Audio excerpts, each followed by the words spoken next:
সূরা ইউসুফ আমাদেরকে শেখায় যে আল্লাহ তাআলা তোমাদেরকে সেই মানুষের সামনে আবার এনে দাঁড় করায় দিবে যে মানুষগুলো তোমাকে সবচেয়ে নিচে নামাতে চেয়েছিল, যে মানুষগুলো তোমাকে ধ্বংস করতে চেয়েছিল, আল্লাহ তাদের সামনে তোমাকে একদিন সফল করে দাঁড় করায় দিবে। তখন এই ব্যক্তিগুলো তোমার দিকে আঙ্গুল তুলতে পারবে না, কারণ তোমার মাকামটাই হবে আলাদা। কথা ঠিক আছে কিনা বলেন?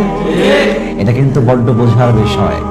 ইউসুফ আলাইহিস সালামকে তার ভাইরা চেয়েছিল মেরে ফেলতে, ধ্বংস করতে, কিন্তু এমন একটা সময় আসছে যখন ইউসুফ আলাইহিস সালাম ছিলেন অর্থমন্ত্রী এবং তার ভাইরা তার কাছে ভিক্ষার জন্য এসেছিল, কিছু খাবার চাওয়ার জন্য এসেছিল। এজন্য আমি সবাইকে বলি, আজ যারা আপনার সমালোচনা করে তাদের সমালোচনায় কান দিবেন না। যারা আপনার বদনাম করে এদের বদনামে কান দিয়ে সময় নষ্ট করতে যাবেন না। The time will change, but you have to take that action first. আগে নিজেকে পরিবর্তন করতে হবে। মানুষ তো বলবে, বলতেই থাকবে।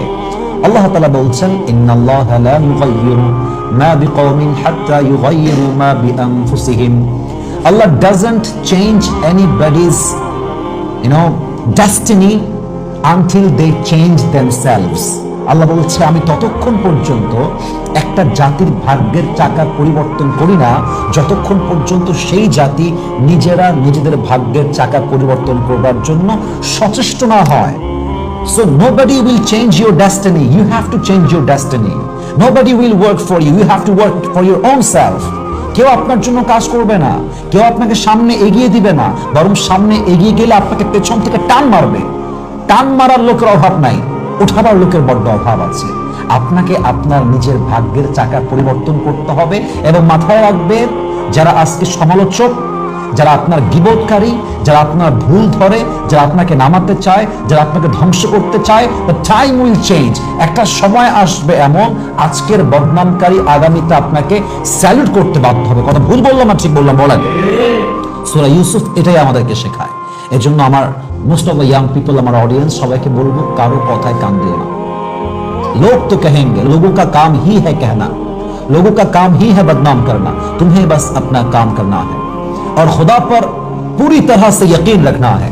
अल्लामा इकबाल लिखेছেন, अल्लाह कभी ऐसा बोझ नहीं डालता जो तुमसे संभाला ही ना जाए, तुम्हें बस टूटना नहीं है क्योंकि तुम्हारी रब को तुम्हारी ताकत पर पूरा यकीन है। कभी तन्हा लगे तो याद रखना कि रब तुम्हारे करीब है और हर रात के बाद दिन की रोशनी जरूर आती है।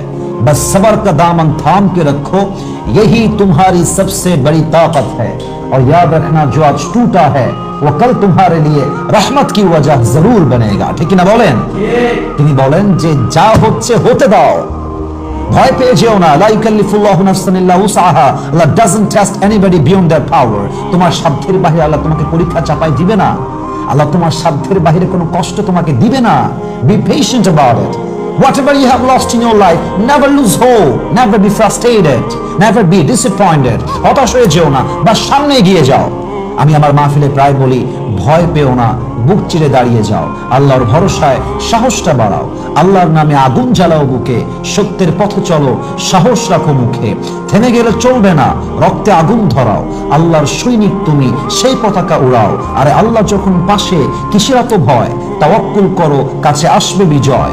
আধারে ভয় পেও না, আলো আছে আড়ালে, অন্ধকার পালিয়ে যাবে তুমি উঠে দাঁড়ালে। কথা ঠিক আছে কিনা বলেন? সো প্লিজ, কারো বদনামে কান দিবেন না, কারো গীবতে ভয় পাবেন না, কারো সমালোচনায় দমে যাবেন না। You are the best and you can be the best. You have to be the better version of yourself. আপনাকে আপনার বেস্ট ট্রাই করতে হবে।